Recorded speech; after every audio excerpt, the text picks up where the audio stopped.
New comic books. Some people say they have no value. Well, in this video, I'm going to tell you why I don't think that that's the case and why they might be the best return on your investment.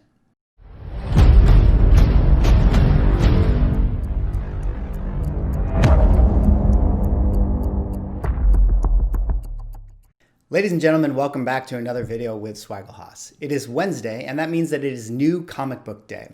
And in this video, I wanted to talk about new comic books and specifically ask the question, do they have any value? Because a lot of people out there say that new comic books don't have any value and you're better off investing or specking on Bronze Age and Silver Age books. But it's been my experience, at least within the hobby, since I've been back into it, that modern comic books and new comic books have actually been some of the best speculative things that I've picked up, and I've had some of the best return on my investment. And ROI is the key word that I want to explore in this video. But before I get into that, if you guys could drop me a like or a comment or subscribe if you're enjoying my content, help support the channel. Love interacting with you guys, so it'd be great to keep the conversation going. All right, so with that being said, let us get into this topic where I'm going to talk about new comic books as a return on your investment and why they might be something that you guys would want to start picking up. And at the end of the video, I'll actually give you a couple new comic books that are out that might be worth picking up, just my personal opinion. But before I get into that, I want to share a story with you guys, which is, this is my personal anecdote of when I got back into comics for the first time recently, which specifically is to say that I got back into comics in 2017. Now, I've always been a collector. As a kid, grew up collecting comic books, had a big collection when I was young, and then sporadically would kind of go in and out of the hobby, got back into it in college, got back into it, in my early 20s, and then, ebbed and flowed with the comic book industry. But then I really got back into it in a major way in 2017. And I walked into a comic book shop for the first time. And if you guys want to talk about, how to get back into comics, I've made a video on my channel that you might want to check out. I'll drop a link in the description or maybe give it an annotation. But I went to a comic book store for the very, very first time, and I looked at all the new comic books, and I had no idea what to get. And one specific comic run stuck out to me, and that was this run called Thanos by Donny Cates. And it just so happened that I was a big Thanos fan growing up. I had the Silver Surfer Volume 3. And so I thought, hey, as far as new comics, let me pick this one up. And that happened to be my very first introduction to Donny Cates as a writer. Now, I was lucky enough to pick up Thanos number 13. And let me show you guys this right here. This is the very first comic book that I actually purchased when I got back into the hobby in 2017. It was Thanos number 13 by Donny Cates. And this is actually the first appearance of a character known as Cosmic Ghost Rider. So I picked up this book. I read it, very, very much enjoyed the story. And a couple years later, when I decided to start sort of moving some of my old comic books, I looked up the prices, and this was one of the first that I looked up. And this book, like 2 years later, ended up being valued at a 9.8 CGC of $350 because Donny Cates was such a hot writer, and this Cosmic Ghost Rider character took off so fast that everybody wanted this book a couple years down the road. And so I ended up moving my copy because, for me, again, Marie Kondo, if it doesn't bring me joy, move on with it. I personally like older comic books as far as collecting. But as far as investing, this is the topic of this video, in new comic books, I had no problem moving this comic book. So I ended up selling mine on eBay. At the time, it was, a year or so ago. And, I got $100 for it. So, and let's think about that as far as an investment. So I purchased this comic book in a comic book store, my very first one that I ever purchased. I bought it for $4, right? And then I ended up selling it for $100. So if you think about the numbers there, what is that in terms of a mathematical return on your investment? That is a 2,500% return on your money. That is 25 times over. I made $4. Now, let's point out to a couple other things as far as investment is concerned in terms of an ROI, because this is something that I pulled up in a video that I did about Star Wars books last week. And this was one about an article, Go Collect, that was talking about the Ahsoka book. And as we can see here, I want to highlight something here.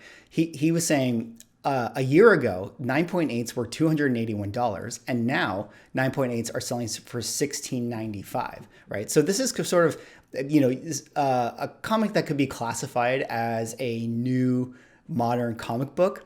But for the sake of this video, when I'm talking about new comic books, I'm talking about like stuff that you could go to the LCS today and buy and kind of sit on it and see if it gives you any return on your investment. But let's say that we were super lucky, right? We didn't know about The Mandalorian, we didn't know about Ahsoka, and we bought this book, a year ago, and we got it for $285. And then we flipped it after all this Mandalorian stuff came out, and we sold it for $16.95. What would the return on that investment be? It would actually be a 6 times return. We'd make 600% of our money. Now, that's a big number, right? We're making $1,400 overall. But as far as our ROI, right? As far as return on our investment, compared to the Thanos book, I made 25 times my money versus this Ahsoka book, which I would make 6 times my money. Similarly, I want to point out to another video I made recently about the Kang the Conqueror book, right? I made a video that talked about Avengers number 8, progression and regression real estate markets, and we talked about ROI. And whichever house you decide to buy, whether it's a 9.8 or a 1.0, as far as the return on your investment for getting this book and flipping it after the news, the best return that you could potentially see is about 100% of your money, right? 100% return on your investment. That was the conclusion I had with the progression, lower end, buying into the neighborhood concept. And what I think is really interesting about that is, even though that's $200 that you made presumably on that sale, if you got 100% return on your investment, or if you bought high end of the books, in case you didn't see that video, the conclusion was that if you bought a high-end 9.0 and then flipped it after Jonathan Majors was announced, you were going to make a 50% return on your investment. Granted, that's going to be $1,300 you make, higher overall number. But as far as a return on your investment, nothing beats this modern book, because spending $4 to get a new modern book and then selling it, say, a year later for $100, almost nothing is going to have that sort of growth potential within the comic book community. Even if you had an amazing Fantasy 15, it is not going to grow 25 times higher in a single year. Nothing is going to beat that, right? So this is an interesting thing to think about as far as modern comic books are concerned, because what is nice about them is they're going to be some of the best and most efficient ways to ever grow that investment, strictly speaking, because they're cheap to purchase, and then you're going to get massive gains, later down the line. A couple other things that I wanted to point out when I first got back into the hobby, I was really lucky because it was 2017, 2018. And I also happened to purchase an Immortal Hulk #1 and an Immortal Hulk #2. Again, I got these at cover price, so that was $5 and $4 or whatever it was. And a year later or so, I was able to get 120 for both books. Maybe I could get more even right now. And what I was really lucky about is I also purchased Venom #3. I got 1, 2, 3, and 4, and 5. But I purchased Venom #3, and as you guys, I'm sure, are well aware, this is the first appearance of Null. We got the King in Black storyline going on. CGC value 280. So this is another book that I purchased at cover price, flipped it, got it for $100. I looked up on eBay. You could even sell it right now for $167. So I didn't even get full value on my Null Venom #3, where I could have got $167. I only got $100. But think about the numbers there. In terms of growth, that's 30x times that you're getting on that book. Versus, if you were to get a Silver Age blue chip, you're getting incremental value, which is going to be great, and higher overall growth as far as money is concerned. But in terms of return on your investment, nothing's going to beat modern. Like absolutely nothing is going to beat modern. And then lastly, I kind of wanted to just talk about now what comic books out there, if you guys are in a comic shop today, or you guys are looking for new comic books, what are some things that I've had my eye on? Now, before I share that though, let me just preface to say, buying modern, you still have to get lucky. This is not something that I recommend you guys just go out there and go to town, because there is going to be a lot of misses. There's going to be tons of misses with modern comic books, and I've certainly had a lot of misses with them. But one thing that I wanted to point out is, if you pay attention to what is going on with the industry as far as what books are hot, if you pay attention to what writers are hot within the community, those are the books that I would definitely keep my eye on. And similarly, take away Marvel and DC, if you pay attention to sort of the indie labels like an Image or a Boom, look for those number ones. Look for those shows. Or look for those comics that could potentially be Netflix shows if you're into this sort of speculation thing, because those are the ones that eventually, if they do get licensed to something, they could become The Walking Dead, or they could become just the new hot show. They could become The Boys. Those are the ones that you want to get, and typically speaking, it makes it really easy. Just buy the number one issue. That's going to be the first appearance of all the characters, and you don't have to buy issues after that. You just get a number one if you can find a number one. So those are some things that I would point out.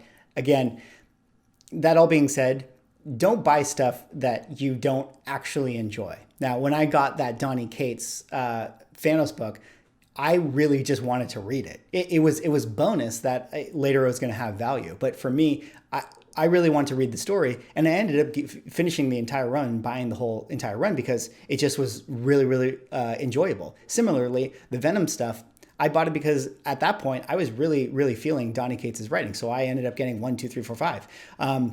Immortal Hulk number one, I just picked it off the shelf because I thought it was, let me just try Al Ewing, see what he's all about. And he was really interesting as a writer, and I ended up getting more of his books later on. And similarly, I bought, things that were also number ones at the time. I bought the new Iron Man at that time that was written by Dan Slott, and that wasn't as interesting to me. So I fell off that one. Not because I didn't think that it had value, but I just didn't like it. So with these new comic books, make sure that you're buying stuff that you enjoy. And then, you can use a little bit of that, investment speculative brain to see, okay, who are the hot writers? Which of these books could potentially be, Netflix shows down the road? James Tynion the third the fourth is someone who's a hot writer right now. He's on Batman and Joker, and he's coming out with Something's Killing the Children, and Something's Killing the Children. Talk about return on your investment. If you bought that book 6 months ago, now it's worth 100. Who knows what it's worth right now? So those are the things you got to pay attention to. And if you get lucky and you're smart about it, and you can sort of see who the good writers are and where these books are going, you can definitely make a good return on investment. And hey, at the very least, you can enjoy a cool new story that's going on. So that said, let me show you 3 books that I think are interesting right now. And I'm recommending them to you guys, not only because I think they're a great return, but also because I just think that they're great rates. So 3 new comic books that you guys should check out if you decide to see them, or if you decide to pick them up in a comic book store. Now, they are a little bit hot right now. I'm a little bit behind the curve on this, but I have seen them recently in my comic book stores, which is, the first one is going to be The Department of Truth, number 1. This is, I think it's going on its 3rd issue right now.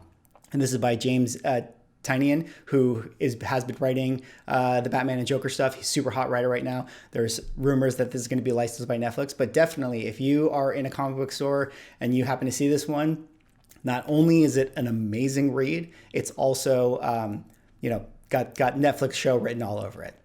Similarly, my next pick, this is going to be Stillwater. Stillwater is issue number 4, actually came out today. So if you want to get into this series, this one's by Chip Zdarsky, and everyone loves Chip Zdarsky. I'm medium on him as far as a writer is concerned. He's on Daredevil right now, and everybody loves what he's doing with Daredevil. But this is an indie book that he wrote for Image, which is Stillwater, and this is definitely one that I could see TV show written all over it. So Stillwater number 1, if you happen to find it in your store.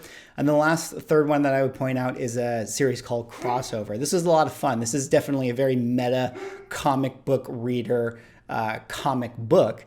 So I'm sure a lot of people will enjoy this, but this is by Donny Cates, who happened to write that Venom that I picked up, who happened to write that Thanos that I picked up. This is one that he's doing with Image. It is on book number 2 right now. So I'm sure you could find issue number 1s in your comic book store with this one. And it's a book called Crossover. A lot of fun. definitely has Netflix show written all over it. So anyways, those are 3 picks that I think might be good modern comic books to pick up, not only for investment purposes, but also because they're great stories. And so yeah, I guess that's all I got for this video. I definitely think modern books can be a great return on investment, can be definitely something that might be interesting for you guys to look at as far as a spec, and could be a great way to, you know, work your way up to one of those grails. Anyways, that's all I got for this video. Let me know what you guys think. Do you guys buy modern comic books? Do you guys use them as investment strategies? Or are you guys, you know, all about the Silver and Bronze Age? Let me know. Thanks so much for watching, and I will see you in the next video.